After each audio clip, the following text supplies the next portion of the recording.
தந்தை மகன் தூய ஆவியாரின் பெயராலே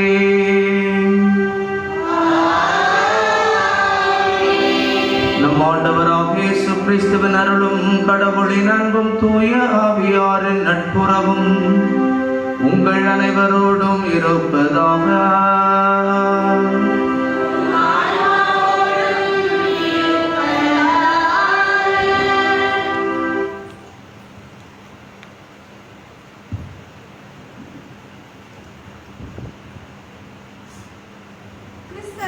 அன்புக்குரியவர்களே, மலரும் காலை பொழுதினிலே மகிமையின் இறை சந்நிதியிலே கிறிஸ்து அரசரின் பெருவிழாவோடு புனித சிசிலியம்மா திருவிழாவை இணைந்து கொண்டாட வந்திருக்கும் அனைவரையும் கத்தோலிக்க சேவா சங்க உறுப்பினர்கள் மற்றும் பாடகர் குழுவினர் சார்பாக வரவேற்கிறேன்.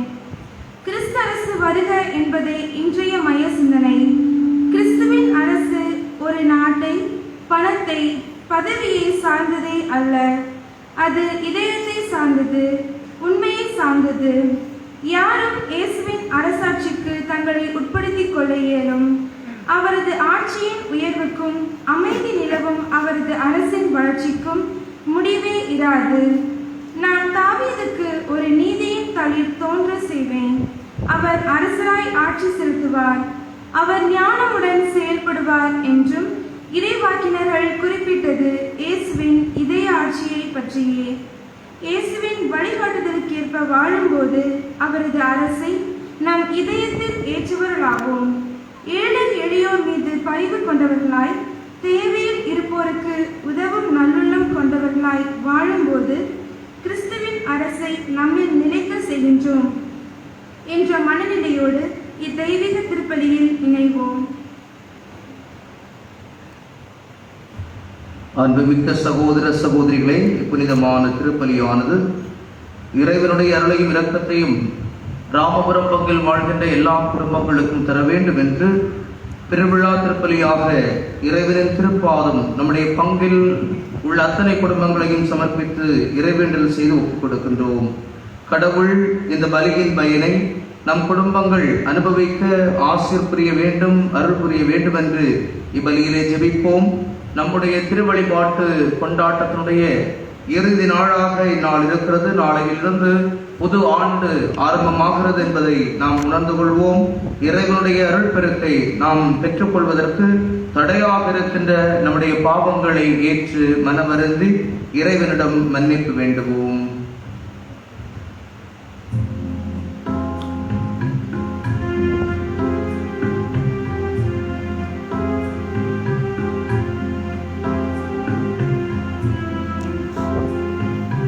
எல்லாம் வல்ல இறையிடம் சகோதரமே உங்களிடம் நான் பாவி என்று ஏற்கின்றேன். நான் பாவி என்று ஏற்கின்றேன். ஏனெனில் என் சிந்தனையாலும் சொல்லாலும் செயலாலும் கடமை தவறியதாலும் பாவங்கள் பல செய்தேன். பாவங்கள் பல செய்தேன். என் பாவமே, என் பாவமே, என் பெரும் பாவமே. என் பாவமே, என் பாவமே, என் பெரும் பாவமே. ஆகையா எப்பொழுதும் கன்னியான தூய மரியாளையும் வானதூத புனிதரையும் சகோதரமே உங்களையும் நம் இறைவனா ஆண்டவரிடம் எனக்காக மன்றாடுவீர். எனக்காக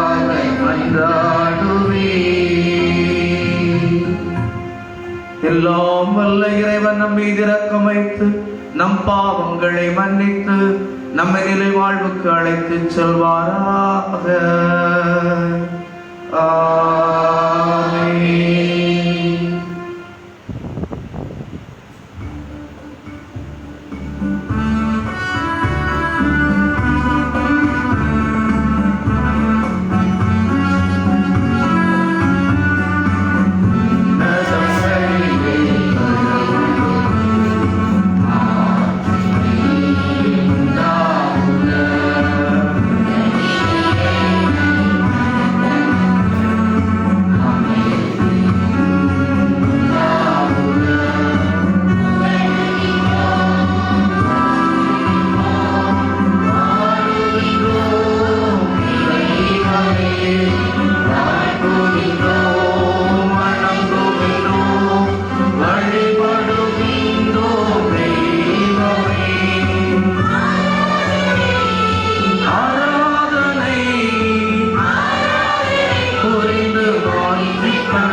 மன்றாடுவோமாக.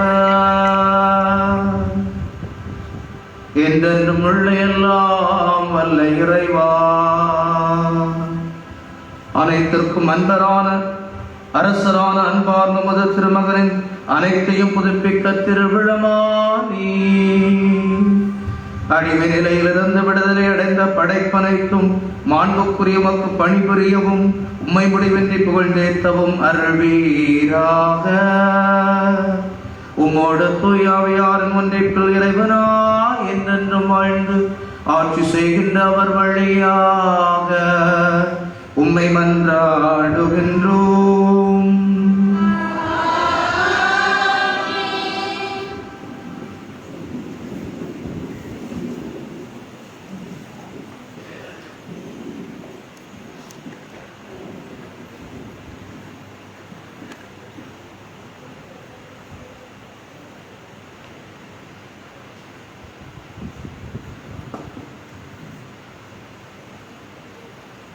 இன்றைய முதல் வாசகம் ஆண்டவராகிய கடவுள் எப்படி ஒரு நல்ல ஆயராக இருக்கின்றார் என்பதை பட்டியலிடுகின்றது.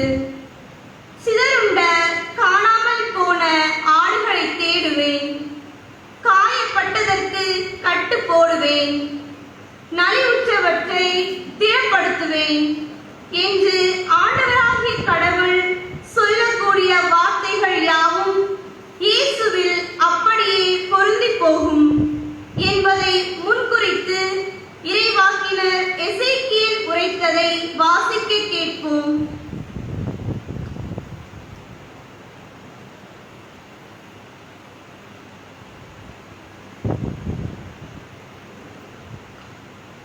என் மந்தையே, நான் ஆட்டு கிடாய்களுக்கும் வெள்ளாட்டு கிடாய்களுக்கும் இடையே நீதி வழங்குவேன்.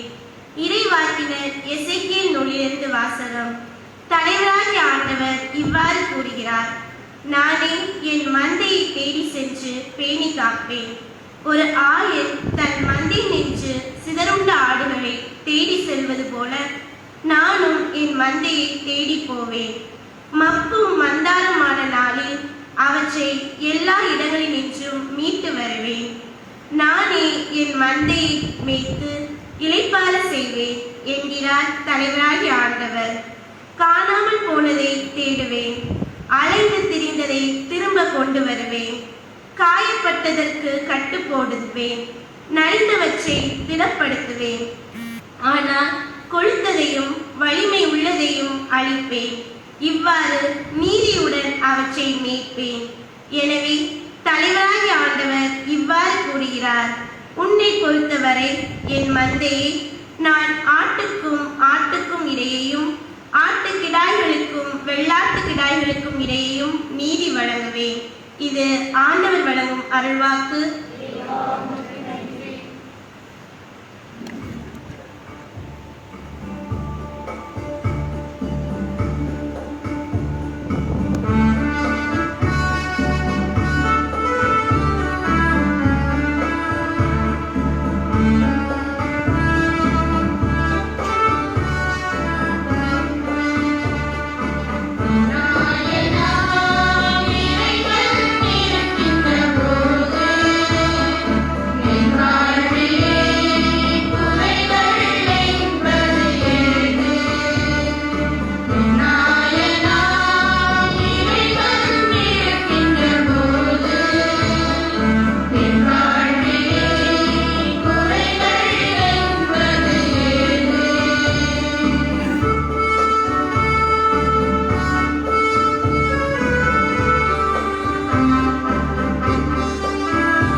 என்னை அவர் பசும்புல்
நிறைவாழ்வுக்கு ஒரு திறவுகோல், அது தியாகம் நிறை அன்பு.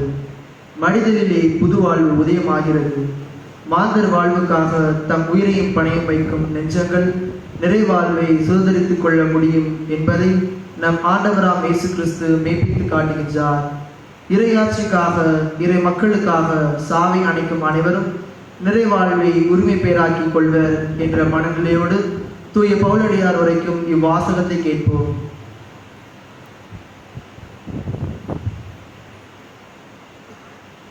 கிறிஸ்துவின் வருகையின் போது கடவுளே அனைத்திலும் அனைத்துமாய் இருப்பார். திருத்தூதர் பவுல் கொரிந்தியருக்கு எழுதிய முதல் திருமுகத்திலிருந்து வாசகம். அதிகாரம் 15, இறைவார்த்தைகள் 20 முதல் 26 மற்றும் 28. சகோதர சகோதரிகளே, இறந்த கிறிஸ்து உயிருடன் எழுப்பப்பட்டார். அவரே முதலில் உயிருடன் எழுப்பப்பட்டார். இது அனைவரும் உயிருடன் எழுப்பப்படுவர் என்பதை உறுதிப்படுத்துகிறது. ஒரு மனிதர் வழியாக சாவு வந்தது போல ஒரு மனிதர் வழியாகவே இறந்தோர் உயிர் தழுகின்றனர். ஆதாமை முன்னிட்டு அனைவரும் சாவுக்குள்ளானது போல கிறிஸ்துவை முன்னிட்டு அனைவரும் உயிர் பெறுவர். ஒவ்வொருவரும் அவரவர் முறை வரும்போது உயிர் பெறுவர். கிறிஸ்துவை முதலில் உயிர் பெற்றார். அடுத்து கிறிஸ்துவின் வருகையின் போது அவரை சார்ந்தோர் உயிர் பெறுவர். அதன் பின்னர் முடிவு வரும். அப்போது கிறிஸ்து ஆட்சியாளர், அதிகாரம் செலுத்துவோர், வலிமையுடையோர் ஆகிய அனைவரையும் அழித்துவிட்டு தந்தையாகிய கடவுளிடம் ஆட்சியை ஒப்படைப்பார். எல்லா பகைவரையும் அடிபணிய வைக்கும் வரை அவர் ஆட்சி செய்தாக வேண்டும். சாவே கடைசி பகைவன், அதுவும் அழிக்கப்படும். அனைத்துமே மகனுக்கு அடிபணியும் போது தமக்கு அனைத்தையும் அடிபணிய செய்த கடவுளுக்கு மகனும் அடிபணிவார். அப்போது கடவுளே அனைத்திலும் அனைத்துமாய் இருப்பார். இது ஆண்டவரின் அருள்வாக்கு.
ஆண்டவர் உங்களோடு இருப்பாராக.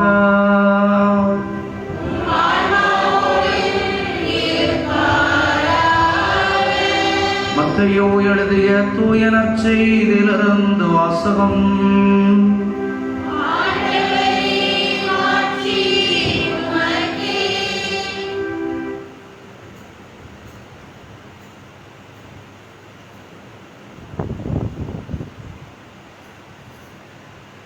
அதிகாரம் 25 இறை வார்த்தைகள் 31 - 46 முடிய.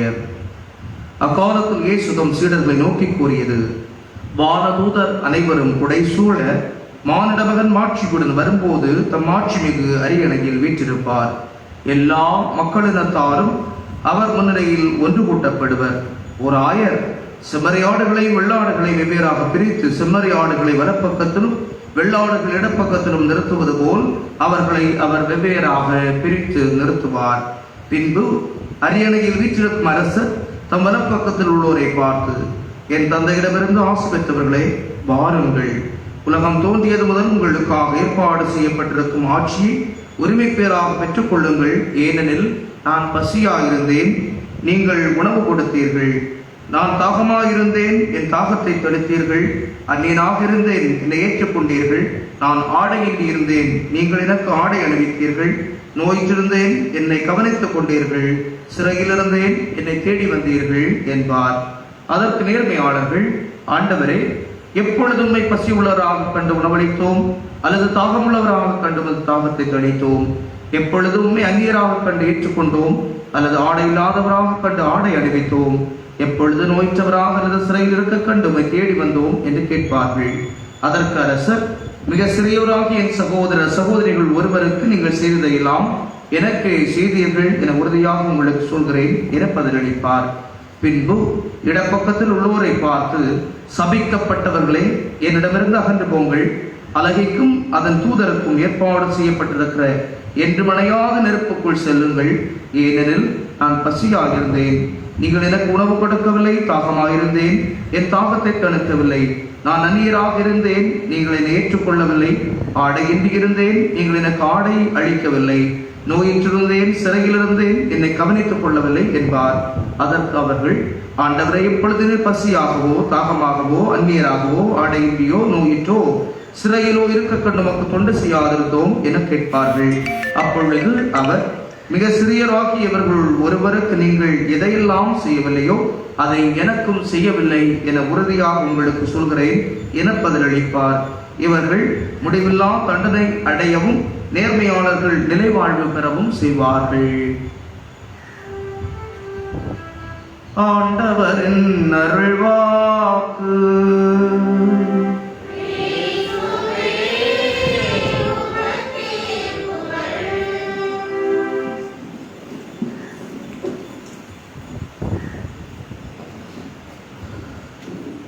ஆண்டவர் இயேசுவில் அன்புக்குரிய சகோதர சகோதரிகள்,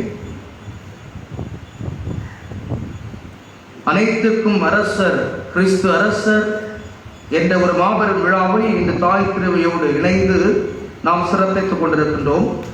இந்நாளில் இருவரும் விழாக்கள் சங்கமமாகி ஒன்றாக விழா நடைபெறுவதற்கான காரணம், இன்று ஆண்டவர் இயேசுவினுடைய அரசத்தன்மைக்கான விழாவும் செசிலி அம்மா விண்ணேற்பு அடைந்த அல்லது மரணமடைந்த நாளில் அவர்களை நினைவு கூர்ந்து அவர்கள் நினைவாக விழா கொண்டாடுவதும் பாடகர் குழுவினர் சிறப்பிக்கின்ற இத்தினத்தில் கத்தோலிக்க சேவா சங்கத்தினரும் இணைந்து பலியை ஒப்புக் கொடுக்கின்றார்கள். இரு குழுவினருக்கும் ஆண்டவர் பெயரால் வாழ்த்துக்களை பகிர்ந்து கொள்கிறோம். அனைத்து மக்களுக்கும் கிறிஸ்து அரசருடைய பெயரால் வாழ்த்துக்களை பகிர்ந்து கொள்கிறோம். கிறிஸ்து அரசர் திருவிழா நம் திரு அவையில் எவ்வாறு வந்தது, அதனுடைய வரலாறை முதலில் உணர்ந்து கொள்வோம். 1925ஆம் ஆண்டு 11ஆம் பத்திநாதர் என்ற திருத்தந்தை இவ்விழாவை நிறுவினார். அப்போது இவ்விழாவுக்கு வைக்கப்பட்ட பெயர் நம் ஆண்டவர் இயேசு கிறிஸ்து அரசர். நம் ஆண்டவர் இயேசு கிறிஸ்து அரசர் என்ற பெயரில் அக்டோபர் மாதத்தினுடைய கடைசி ஞாயிற்றுக்கிழமையை இவ்விழாவாக கொண்டாட வேண்டும் என்று அவர் பணித்தார். 1960 திருத்தந்தை 23ஆம் யோவான் என்ற திருத்தந்தையினுடைய காலத்தில் விழாவை அவர் பெருவிழாவாக மாற்றினார். சாதாரண விழாவுக்கும் பெருவிழாவுக்கும் உள்ள வித்தியாசம் என்ன? ஒரு குடிகார நண்பரிடத்திலே குருவானவர் அவர் கேட்டார், உங்கள் ஊரில் சிறுவிழாவா பெருவிழாவா? அவர் சொன்னார் பெருவிழா. சிறுவிழாவுக்கும் பெருவிழாவுக்கும் என்ன வித்தியாசம்? சிறுவிழா என்று சொன்னால் ஆஃப் ஓட முடியும், பெருவிழா என்று சொன்னால் ஃபுல்லோடு முடியும். இது அவர் சொன்ன கருத்து. அங்கே பலூன் போட்டுகிறது, அது உண்மைதான். வாழ்க்கையில சில நேரங்களில நாம் எதை மையப்படுத்தி நம்முடைய காரியங்களை யோசிப்போமோ அதுதான் வெளிப்படும். என் கண்களில் இருக்கின்ற காட்சிதான் எனக்கு மெய்ப்பொருள். நான் எவ்வாறு நோக்குகிறேனோ அவ்வாறு என்னுடைய வாழ்க்கை அமையும். எனவே இந்த திருத்தந்தை வாசல் ஜன்னல்களை எல்லாம் திறந்து விடுங்கள், நல்ல சுத்தமான காற்று உள்ளே வரட்டும் என்று 2ஆம் வத்திக்கான் திருச்சங்கம் துவங்குவதற்கு அடிப்படை காரணமாக இருந்தவர் இவர் துவங்கிய அந்த காலகட்டத்திலே இவர் மரணித்து போனார். எனவே அதை தொடர்ந்து நடத்த வேண்டும் என்று அவருடைய சார்பாக அவருக்கு பதிலாளாக வந்த புதிய திருத்தந்தை அதனை ஏற்படுத்தி இரண்டாம் வத்திக்கான் திருச்சங்கம் வந்ததினால்தான் நான் உங்களை பார்த்து பேசக்கூடிய நிலைமை. இல்லைன்னு சொன்னா நான் கடவுளை பார்த்தே பேசிக் கொண்டிருக்கணும், உங்களுக்கு எதுவுமே புரியாது. அதுவும் லத்தீன் மொழியிலே பேசிக் கொண்டிருக்கணும், அதுவும் உங்களுக்கு புரியாது. கையில ஏதாவது ஒரு ஜெபமாலை எடுத்து வச்சுட்டு நாள் திருப்பலி முழுவதும் பூசை வைத்துட்டு நடக்கக்கூடிய நேரத்தில் ஜெபமாலை ஜெபித்துக் கொண்டே இருப்பார்கள். இங்கே ஆலயத்தில் இருக்கின்ற பீடச்சரார் திடீரென்று மணி அடிப்பார்கள். அப்பொழுதுதான் தெரியும், ஓஹோ ஏதோ முக்கியமான நேரம் வந்திருக்கிறது. அந்த நேரத்தில் மட்டும் ஜெபமாலையை கொஞ்சம் மாற்றி வச்சுட்டு தலை வணங்கக்கூடிய நிகழ்வு நடக்கும். இப்ப எப்ப எல்லாம் மணி அடிக்கிறாங்களோ அதுதான் முக்கியமான நேரம். அந்த நேரம் மட்டும்தான் அவர்களுக்கு தெரியும். ஓகே, நற்கருணையை அவர்கள் எழுந்தேற்றம் செய்கிறார்கள், நற்கருணை உயர்த்தி காண்பிக்கப்படுகிறது. இதுதான் அந்த காலத்தில் இருந்த ஒரு வாழ்வு நிலை. ஆனால் அதனை திருத்தந்தை 23ஆம் யோவான் தான் மாற்றுவதற்கு அடிப்படையாக இருந்தார். அவர் திருச்சங்கத்தை கூட்டிய 3 மாதத்திலே மரணித்து போனார். அதன் பிறகு வந்த திருத்தந்தை தொடர்ந்து நடத்தி 1965ஆம் ஆண்டு வரைக்கும் இந்த திருச்சங்கம் கூடி பல முக்கிய முடிவுகளை திருஅவையிலே மேற்கொண்டது. அது நிமித்தமாக நாம் எல்லோருமே மகிழ்வாக கடவுளுடைய வார்த்தையை வாசிக்கின்ற ஒரு பாக்கியம் நமக்கு கிடைத்திருக்கிறது. இவர்தான் இந்த கிறிஸ்து அரசர் விழாவை பெருவிழாவாக மாற்றினார். 1960 அதே ஆண்டில் அவர் மரணித்த அந்த ஆண்டில் தேர்வு செய்யப்பட்ட திருத்தந்தை 6ஆம் பவுல் இவ்விழாவினை பெயரை மாற்றினார். முதலில் இருந்த பெயர் என்ன? நம் ஆண்டவர் இயேசு கிறிஸ்து அரசர். இந்த அரசர் என்ற விழாவுக்கு அவர் கொடுத்த பெயர் தான் அனைத்திற்கும், அனைத்துலகிற்கும், அனைவருக்கும் அரசர் கிறிஸ்து அரசர் என்ற பெயரை கொடுத்து இந்த சிறப்பு விழாவை நம்முடைய திருவழிபாட்டினுடைய காலத்தினுடைய கடைசி ஞாயிற்றுக்கிழமை கொண்டாட வேண்டும் என்று பணித்தார். வருகின்ற ஞாயிற்றுக்கிழமை திருவருகை காலத்தினுடைய முதல் ஞாயிறு. வருகின்ற ஞாயிறு திருவருகை காலத்தினுடைய முதல் ஞாயிறு. ஆண்டவர் இயேசு கிறிஸ்துடைய வருகைக்காக நாம் காத்திருக்க போகிறோம். அதுவும் 2ஆம் வருகைக்காக காத்திருக்க போகிறோம். 3 வாரங்கள் இயேசுடைய 2ஆம் வருகைக்காக காத்திருப்போம். 4ஆம் வாரம் கிறிஸ்துவுடைய பிறப்புக்காக காத்திருக்கின்ற காலமாக, திருவருகை காலமாக அது கொண்டாடப்படுகிறது. எனவே இந்த 3 திருத்தந்தையர்களுடைய பெயர்கள் கிறிஸ்துவ கத்தோலிக்க சேவா சங்கத்தினர் கட்டாயமாக ஞாபகம் வைத்திருக்க வேண்டும். திருத்தந்தை 11ஆம் பயஸ் அல்லது பத்திநாதர், அவர்தான் 1925ஆம் ஆண்டு துவங்கினார். அதன் பிறகு 1960 விழாவாக இருந்தது பெருவிழாவாக மாற்றப்பட்டது திருத்தந்தை 23ஆம் யோவான் என்ற திருத்தந்தையால். அதே ஆண்டில் திருத்தந்தை 6ஆம் பவுல் இதனை பெருவிழா என்று அறிவித்து நம்முடைய திருவழிபாட்டு கொண்டாட்டத்தினுடைய கடைசி ஞாயிற்றுக்கிழமை கொண்டாட வேண்டும் என்று படித்தார். உலகில் முதல் கிறிஸ்தவ அரசன் யார்? உலகில் முதல் கிறிஸ்தவ அரசன் யார்? யாருக்கா ஞாபகம் இருக்கிறதா? வரலாறெல்லாம் படித்தவர்கள் யாரு? சத்தமா சொன்னதை கேட்கணும். சாமியார் கொஞ்சம் காது பிரச்சனை இருக்கு.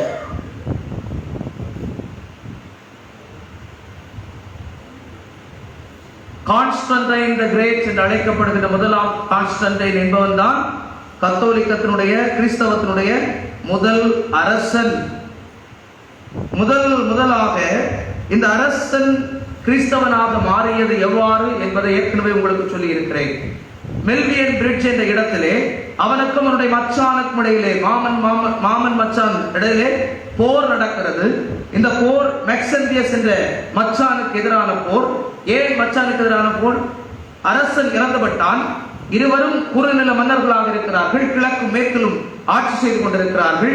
எவன் வெற்றி பெறுவானோ அவன் ரோமை சாம்ராஜ்யத்தை முழுவதுமாக ஆட்சி செய்கின்ற வாய்ப்பு கிடைக்கும். எனவே அந்த வாய்ப்புக்காக 2 பேரும் சண்டையிட்டுக் கொள்ள வேண்டிய ஒரு தருணம். போர் மூழ்கிறது.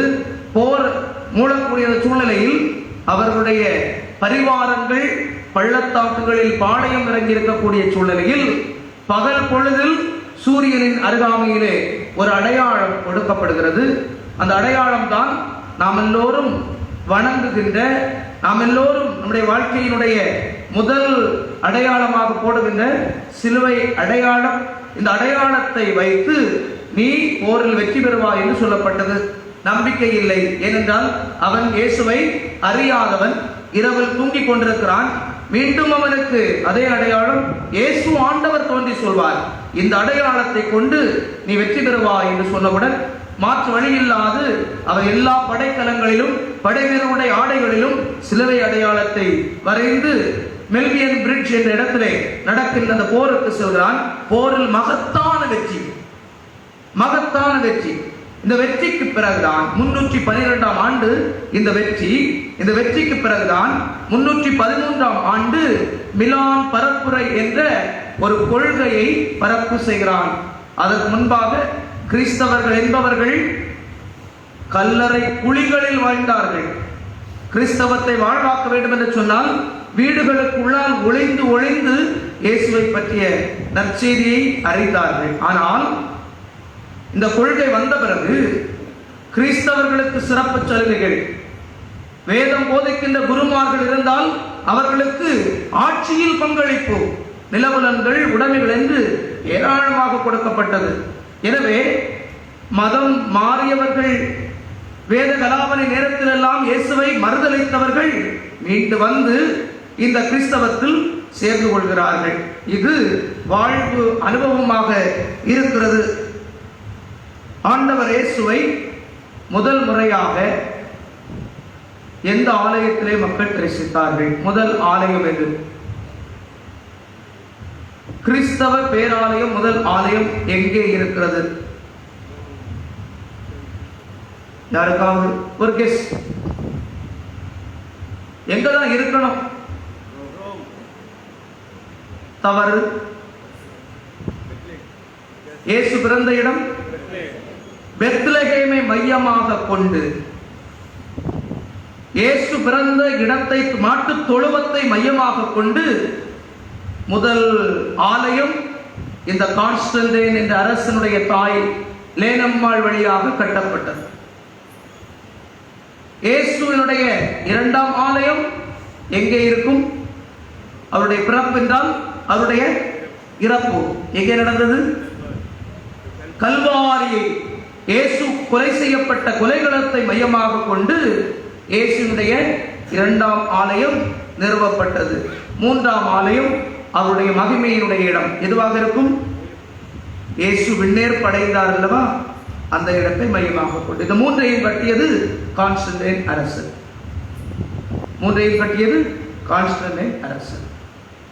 இயேசுவை முதலில் அரசராக பார்த்தவர்கள் யார்? கிறிஸ்து அரசர் பெருவிழாவை கொண்டாடுகிறோம். இயேசுவை முதலில் அரசராக பார்த்தவர்கள் யார்? 3 ஞானிகள். இவங்க 3 பேரும் வானத்தினுடைய சாஸ்திரங்களை, நட்சத்திரங்களை பார்க்கக்கூடிய வாழ்வு. திடீரென்று ஒரு புதிய வான நட்சத்திரம் தோன்றுகின்ற பொழுது அதன் அர்த்தம் புரிந்து புதிய ஒரு அரசர் தோன்ற இருக்கிறார் என்பதை அறிந்து எங்கே போனார்கள்? ஏரோதுவினுடைய மாளிகைக்கு போனார்கள். ஏரோதுவினுடைய மாளிகைக்கு போய் மத்தேயு நற்செய்தி 2ஆம் அதிகாரம் 2வது வார்த்தை சொல்கிறது, அரசராக பிறந்திருக்கிறவர் எங்கே? அவரை கண்டு வணங்க வந்தோம். அரசராக பிறந்திருக்கிறவர் எங்கே? அவரை கண்டு வணங்க வந்தோம். ஆக இயேசுவை முதலில் அரசராக ஏற்றுக்கொண்டவர்கள் யார்? 3 ராஜாக்கள், 3 ஞானிகள் என்று அழைக்கப்படுகின்ற இவர்கள். இரண்டாவதாக இயேசுவை அரசராக ஏற்றுக்கொண்டவர்கள் யார்? வயிறார அப்பம் உண்ட மக்கள் இயேசுவை என்ன செய்ய வேண்டும் என்று நினைத்தார்கள்? பிடித்து கொண்டு போய் அரசராக்க நினைத்தார்கள். யோவான் நற்செய்தி 6ஆம் அதிகாரம் 14-15 இறைவார்த்தையில் இவ்வாறு சொல்லப்பட்டிருக்கிறது. வயிறார உண்ட அப்பங்கள் உண்ட மக்கள் சொன்னார்கள், உலகிற்கு வர இருந்த இறைவாக்குனர் இவரே, உண்மையில் இவரே என்றார்கள். அவர்கள் வந்து இயேசுவை பிடித்து கொண்டு போய் அரசராக்க நினைத்ததை அறிந்த இயேசு அவர்கள் மத்தியில் என்ன செய்தார்? சென்று விட்டார். நானெல்லாம் இப்படி ஒரு வாய்ப்பு தந்தா நிச்சயமா அரசனாகலாம். இந்த உலகத்துல யாருமே அதற்குத்தான் ஆசைப்படுவார்கள். ஏனென்றால் அதுதான் இந்த உலகத்துல மக்கள் விரும்புவது, உயர்ந்த ஸ்தானம். பணிகளை செய்வதற்கு ஏராளமான பேர் இருப்பார்கள். போர் வந்துவிட்டாலும் அரசரை காப்பதற்காக மெய்க்காவலர்கள் நிறைய பேர் இருப்பார்கள். வாழ்வு என்பது சுபிட்சமாக இருக்கும், மகிழ்ச்சியாக இருக்கும், எந்த குறையும் இராது. அப்படிப்பட்ட ஒரு வாழ்வு நிலை கிட்டும். ஆனால் இயேசு அதற்காக பூமியில் ஜெனிக்கவில்லை, பிறக்கவில்லை. தாழ்ச்சியின் கோலம் கொண்டு, தாழ்ச்சியினுடைய உச்சம் என்பது சிலுவை மரணம், அதனை ஏற்க வேண்டும் என்பதனால் அவர் அங்கிருந்து சென்று விட்டார் என்று பார்க்கிறோம். மூன்றாவதாக இயேசுவை அரசராக பார்த்தவர்கள் யார் என்றால், இயேசு ஆண்டவர் கழுதை குட்டியின் மீது எருசலேம் பயணம் போகின்ற பொழுது மக்கள் சொன்னார்கள், திருவிழாவுக்கு பெருந்திரளாய் வந்திருந்த மக்கள் இயேசுவை எருசலேமுக்கு அவர் வருகிறார் என்று கேள்வியுற்று குருத்துக்களை கையிலேந்து கொண்டு, ஒலிவ கிளைகளை கையிலேந்து கொண்டு, தங்கள் மேலாடைகளை விரித்துக் கொண்டு அவர்கள் மேம்பட சொன்ன வார்த்தை, ஆண்டவர் பெயரால் வருபவர் போற்றப்பெறுக, இஸ்ராயலின் அரசர் போற்றப்பெறுக என்றுதான் இயேசுவை வாழ்த்தினார்கள். ஒரே இரவுக்குள்ளால் என்ன நடந்தது என்பது நமக்கு தெரியும். ஆண்டவர் பெயரால் வருகிறவர் போற்றப்பெறுக, வாழ்க என்று சொன்னவர்கள், இஸ்ராயலின் அரசர் வாழ்க என்று சொன்னவர்கள் அடுத்த நாள் இரவில் என்ன சொன்னார்கள்? ஒழிக, ஒழிக, இவரை சிலுவையில் அறையும். இரட்டை நாவு என்பது மனிதர்களுக்கு எப்போதுமே இயற்கையாக இருப்பதை போன்றிருக்கிறது. உண்மையாக இருப்பது, ஒற்றை கருத்தோடு இருப்பது, ஒன்றாக இருப்பது, அதுதான் நம்முடைய வாழ்வினுடைய வலிமைக்கு அடையாளம் என்பதை அறியாது பல நேரங்களில் நாம் பேசுகின்ற பொய் சொற்களின் நிமித்தமாக ஏற்படுகின்ற பிளவுகள், தேவையற்ற விவாதங்களில் ஈடுபடுகின்ற பொழுது ஏற்படுகின்ற பிரிவினைகள், இவைகளை முற்றுப்புள்ளி வைக்க வேண்டும் என்று இந்த எருசலேம் மக்கள் வழியாக ஆண்டவர் நமக்கு கற்றுத் தருகிறார். நான்காவது, லாத்தவரிடத்திலே கேட்டார், நீ அரசனா என்று கேட்டான். ஆண்டவர் என்ன சொன்னார்? நீராக கேட்கிறீரா, மற்றவர்கள் சொன்னதை வைத்து கேட்கிறீரா என்று ஆண்டவர் அவரிடத்திலே யோவான் நற்செய்தி 18ஆம் அதிகாரம் 37வது இறைவார்த்தையிலே குறிப்பிட்டு சொல்கிறார். அடுத்ததாக இயேசுவை சிலுவையில் அறைந்து விட்டார்கள். படை வீரர்கள் எல்லோரும் குவிந்து நின்று சொன்னார்கள், அரசன் என்று சொன்னானே, தன்னையே விடுவிக்க இயலவில்லை என்று இயேசுவின் மீது குற்றம் சாட்டுகிறார்கள். அதற்கான ஒரு அடையாளம் தான் சிலுவையில் வைக்கப்பட்டிருக்கின்ற குற்றப்பத்திரிகை. அது ஒரு துண்டு பலகை இருக்கு இல்லையா, ஐஎன்ஆர்ஐ என்று சொல்லப்படுகின்ற அந்த வார்த்தை கிரேக்கம், எபிரேயம் ஆகிய மொழிகளில் பொறிக்கப்பட்டிருந்தது. அதனுடைய அர்த்தம் என்ன? இவன் யூதர்களின் அரசன், இவன் யூதர்களின் அரசன் என்று எழுதப்பட்டிருப்பது இந்த படை வீரர்கள் வைத்த குற்றப்பத்திரிகையாக இருக்கிறது. இறுதியாக பார்க்கின்ற பொழுது ஒரு கள்வன், ஒரு கள்வன், அவன் நல்ல கள்ளன் என்று சொல்வதற்கு வாய்ப்பில்லை. அவன் கள்வன் அல்லது மனமாறியவன், மனமாறியவன் என்று சொல்லலாம். நல்ல கள்ளன், கள்ளன் எப்படி நல்லவனாக இருக்க முடியும்? களவு செய்கிறவன் எல்லாரும் கொல்லாதவன் தான். எனவே கள்ளனை நல்ல கள்ளன் என்று சொல்ல முடியாது. மனம் மாறிய ஒரு கள்வன் அவன் சொன்னான், ஆண்டவரே, ஆட்சியுரிமை பெற்று வருகின்ற பொழுது என்னை நினைவில் கூறும். சிலுவையில் அடித்து தொங்கவிடப்பட்டிருக்கின்ற ஒரு மனிதனை பார்த்து இந்த மனிதன் எப்படி இதை சொன்னான்? வாய்ப்பே இல்லை, இப்படி சொல்ல முடியாது. ஆனால் அவன் சொன்னான். அதற்கு மட்டும்தான் ஆண்டவர் என்று சொன்னார், பதில் சொன்னார். என்ன பதில் சொன்னார்? இன்றே நீ என்னோடு பேரின்ப வீட்டில் இருப்பாய். அதுதான் ஆண்டவர் இயேசுடைய ஆட்சி என்பது. அதற்குத்தான் அவர் அரசராக இருக்கின்றார். அந்த அரசு இங்கே நிறுவப்படதான் அவர் இந்த பூமியில் பிறந்தார், திருத்தூதர்களை அழைத்தார். திருத்தூதர்கள் வழியாக திருத்தந்தையர்கள், திருத்தந்தையர்கள் வழியாக ஆயர்கள், கர்தினால்கள், குருக்கள், அருட்சகோதரிகள், அருள்பணியாளர்கள், இறைமக்கள் இயேசுவின் மீது நம்பிக்கை கொண்டு திருமுழுக்கு பெற்ற எல்லோருமே அரச குருத்துவ திருக்கூட்டம். எனவே இயேசு ஆண்டவரை இத்தனை பேர் அரசராக பார்த்தார்கள். ஆனால் கடைசியில் சொன்னவன் மட்டும்தான் உண்மையாக இயேசுவை அரசராக புரிந்து கொண்டான். அந்த அரசில் தான் நமக்கு இட வேண்டும் என்று நாம் வாழ்ந்து கொண்டிருக்கிறோம், பயணித்துக் கொண்டிருக்கிறோம். அன்பார்ந்தவர்களே, இந்த நல்ல கள்வன் அல்லது மனம் திரும்பிய கள்வனுடைய வாக்கு மூலம் லூக்கா நற்செய்தி 23ஆம் அதிகாரம் 42வது இறைவார்த்தையிலே தரப்படுகிறது. 43வது இறைவார்த்தையில் ஆண்டவர் வாக்குறுதி கொடுக்கிறார். வாக்கு கொடுத்ததினால் அவர் அந்த வாக்குறுதியை நிறைவேற்றுவார் என்ற நம்பிக்கையிலே நாம் இருக்கிறோம்.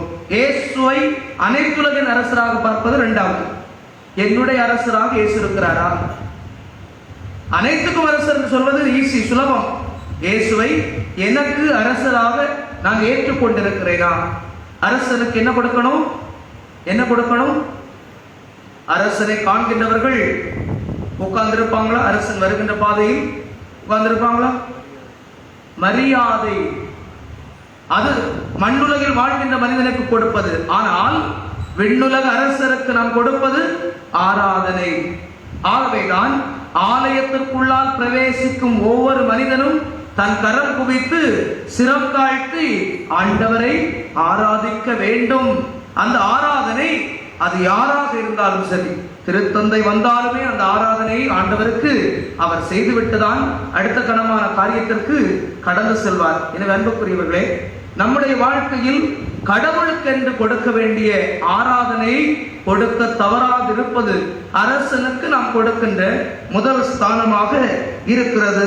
இரண்டாவதாக, நம்முடைய பலவீனங்கள் என்ன என்பதை அறிந்து அந்த பலவீனங்களில் இருந்து வெளியே வர வேண்டும். நமக்கு என்னென்ன பலவீனம் இருக்கிறது? பலர் சொல்வோம் நம்பிக்கை.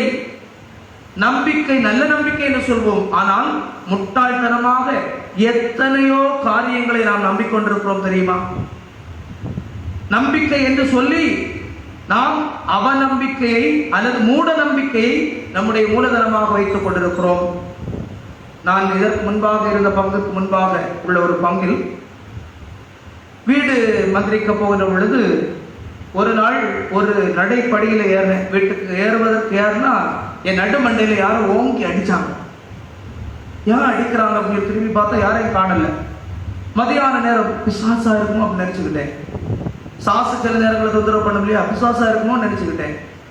சுத்தி சுத்தி பார்த்தேன், ஒன்னே காணல. அப்புறம் அப்படியே மேல பார்த்தா அது ஒரு புதிய வீடு, ஒரு பெரிய சீனகார கட்டி தொங்கப்பட்டிருக்காங்க. அந்த சீனகார கட்டிக்கு நேர முன்பாக இயேசுவின் திருதய படம், இயேசுவை வீட்டிற்கு தலைவர். இயேசு வீட்டின் தலைவர் என்று சொன்னால் சீனகார கட்டி யாருக்கு தலைவர்? கேட்க முடியுமா? மனசுக்குள்ள வச்சுக்கிட்டேன்.